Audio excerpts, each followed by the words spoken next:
Sa iba pang balita, aarangkada na ang retrofitting ng Department of Public Works and Highways sa Guadalupe Bridge. Pagtitiyak naman ng DPWH na kapag sumite na sila ng Traffic Management Plan para sa matinding abala na idudulot ng rehabilitation project. Ang mga detalye ihahatid sa atin ni Val Gonzalez. Ngayon pa lamang ay humihingi na ng pangunawa at paumanhin ng Department of Public Works and Highways o DPWH sa abalang idudulot sa daloy ng trapiko sa EDSA sa sandaling simulan na ang pagsasaayos ng mahigit 60 taong gulang ng Guadalupe Bridge sa nagpapatuloy na Build Better More Forum ng Presidential Communications Office dito sa New Clark City sa Tarlac. Sinabi ni DPWH Undersecretary Maria Catalina Cabral na tiyak na matinding traffic ang mararanasan sa EDSA sa sandaling simulan na ang proyekto.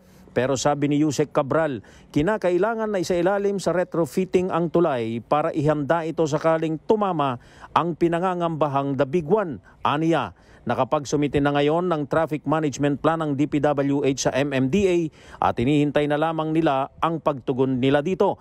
Tiniyak din ng DPWH na hindi nila sisimulan ang pagpapatibay ng tulay hanggang hindi nasisimulan ang expansion sa magkabilang kalsada para kahit papano'y makatulong sa daloy ng trapiko.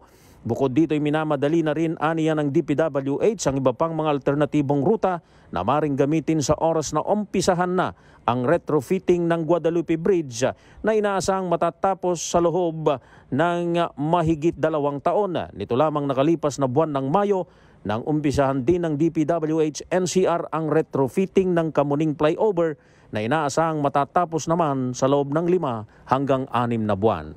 Para sa MBC TV Network News, ako naman Val Gonzalez, sama-sama tayo Pilipino.